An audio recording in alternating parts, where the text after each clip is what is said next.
Assalamualaikum warahmatullahi wabarakatuh. Perkenalkan, nama saya Devan Kaputra Ramadana. Di sini saya akan membuat video tentang 3 case untuk 3 case pointer untuk bahasa C. Nah, untuk case pertama sendiri di sini yaitu saya menukar nilai 2 variabel. Nah, pertama-tama yaitu kita deklarasikan fungsi dari fungsi tukar dengan parameter pointer. Nah, kita akan membuat fungsi bernama tukar untuk menukar dua nilai. Nah, fungsi ini akan menerima dua parameter tipe pointer integer. Parameter ini akan menunjuk ke dua variabel integer yang ingin kita tukar nilainya. Fungsi tukar akan mengubah nilai variabel yang diberikan sesuai dengan alimat yang ditunjuk oleh pointer tersebut. Nah, selanjutnya kita membuat variabel X dan Y dalam fungsi main. Nah, di dalam fungsi main sendiri ini nilai awalnya yaitu misalnya kita taruh 5 dan 10. Untuk X-nya 5 dan Y-nya 10. Nah, terus kita panggil fungsi tukarnya dengan printf dengan memberikan alamat X dan Y menggunakan operator dan kita kembangkan bahwa fungsi tukar bisa mengakses dan mengubah nilai asli X dan Y yang ada di memori tersebut, bukan salinan. Nah, ini ya. Nah, selanjutnya kita implementasikan logikanya dengan pertukaran dalam fungsi. Nah, kita buat variabel sementara temp untuk menyimpan nilai A, nilai X yang ditunjuk oleh pointer, ganti nilai pointer A dengan nilai B, sehingga nilai X sekarang berubah menjadi Y, ganti nilai B ganti nilai B dengan nilai temp yang berarti nilai Y sekarang berubah menjadi nilai X. Nah, setelah ini nilai X dan Y berhasil ditukar. Nah, selanjutnya kita pemanggilan fungsi tukar. Ya, selanjutnya kita lihat outputnya.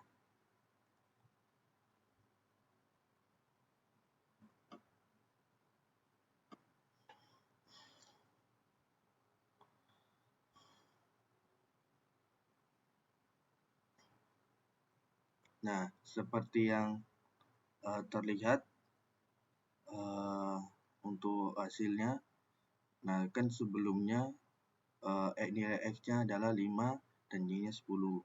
Nah, setelah dilakukan case pointer ini dengan menukar dua variabel tadi, maka untuk nilai X-nya yaitu 10 dan Y-nya 5. Oke, lanjut.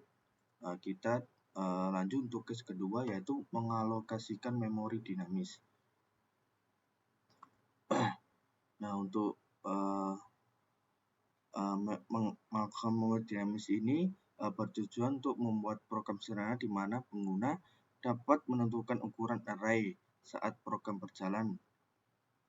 Nah, untuk pertama-tama kita lakukan deklarasi variabelnya yaitu n, integer n, dan kita lakukan pointer di integernya yaitu array untuk menyimpan alamatnya.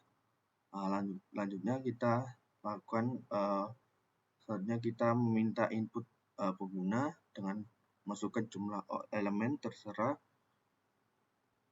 Nah, terus kita gunakan scanf untuk mengambil input dan menyimpannya dalam variabel n. Nah, lanjut kita mengalokasikan memorinya dinamis untuk array menggunakan malloc ini. Nah, malloc sendiri mengambil satu parameter yaitu jumlah bit yang ingin kita alokasikan, karena kita ingin n-nya tadi elemen integer kita menghitung sebagai n, maka kita lakukan slash of integer. Nah, jika malloc berhasil, ia akan mengembalikan alamat dari blok memori tersebut yang kita simpan dalam array, dan jika gagal, array akan berisi null. Selanjutnya, kita periksa apakah alokasi memori berhasil dengan menggunakan if. Nah, jika array tidak sama dengan null, berarti alokasi memori gagal, dan kita bisa memberitahu pengguna serta menghentikan program. Lanjut, kita menampilkan elemen array-nya. Nah, sekarang kita memiliki blok untuk memori untuk elemen integer n. Nah, kita bisa mengisinya dengan nilai. Misalnya kita bisa mengisi setiap elemen dengan nilai 0 hingga n-1. Nah, pada kasus ini kita gunakan looping untuk menampilkan nilai setiap elemennya.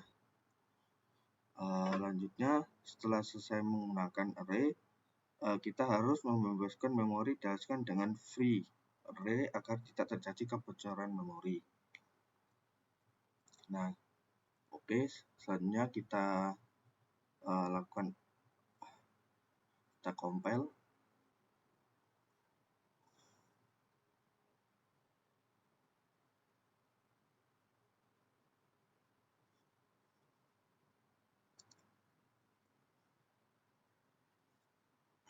Nah, semisal kita masukkan jumlah elemennya adalah 12, maka output yang dihasilkan adalah dimulai dengan elemen yaitu 0, 0, selanjutnya hingga total sebanyak 12 elemen.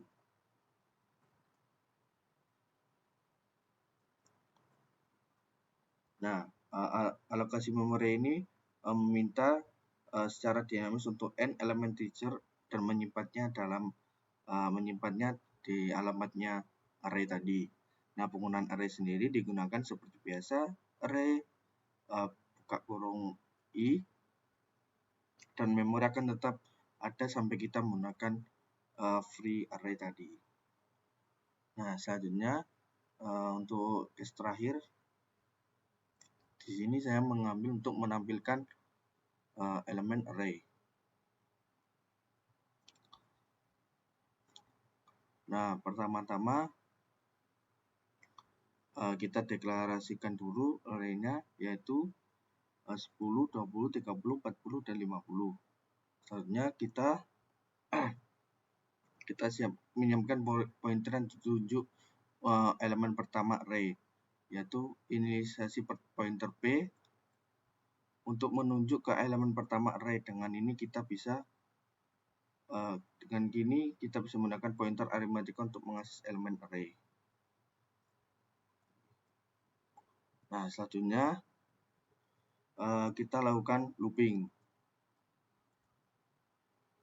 Nah, di setiap iterasi kita akan mengecek nilai elemen dengan menggunakan pointer buka kurung P plus 1. Nah, pointer P plus 1 ini akan melompat ke posisi yang sesuai dalam array berdasarkan nilainya, yaitu 1. Nah, lanjut kita compile.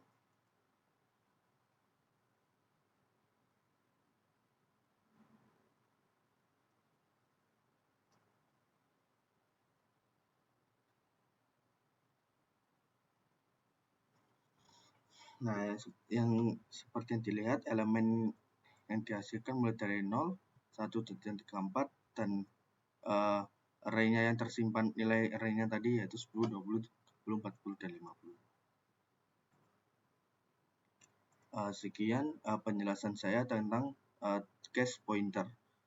Terima kasih. Assalamualaikum warahmatullahi wabarakatuh.